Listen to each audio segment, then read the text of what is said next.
Recipe number 28 in the Nancy Drew Cookbook is called The Case of the Smothered Pork Chops.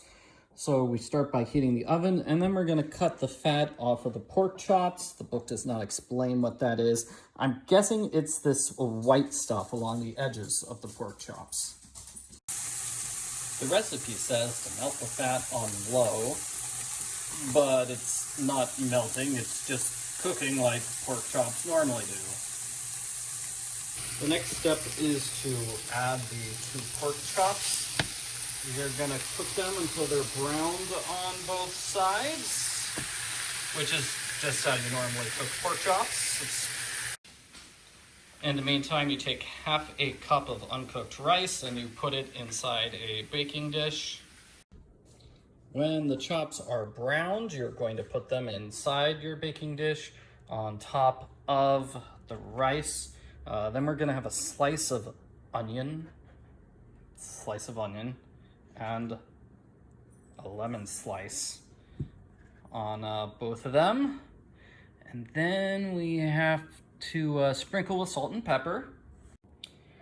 Sorry, I meant you sprinkle with salt and pepper before putting on the onion and lemon. And the final thing is to pour beef consommé or bouillon on top of it. So like this. Yeah, that's some on your baking book, Dad. What? Yeah, that's some on your baking book. At least that's the page we don't care about, right?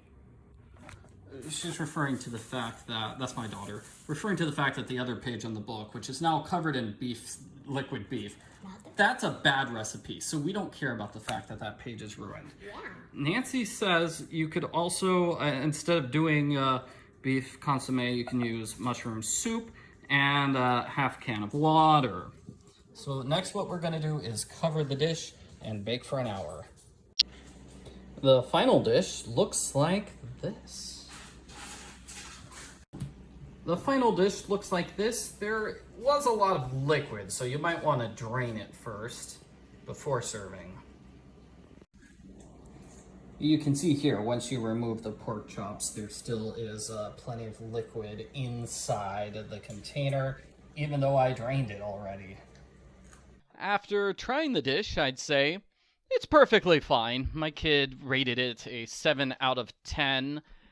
The beef-flavored rice was the best part. That was really, really good. I didn't like the pork chop as much. It's just kind of weird to have pork chop, which is flavored with beef. But then the lemon and the onion, that was a weird combination. It's basically lemon-flavored onion.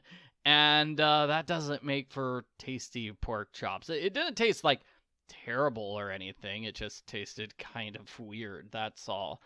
The pork chops were like a little tough to cut, so they were a bit overcooked, but it's really hard to judge that when you're cooking something in the oven for an hour. Oh, also, do not use plastic wrap as a covering when you're putting something in the oven. You want to use aluminum foil instead. Don't make that mistake.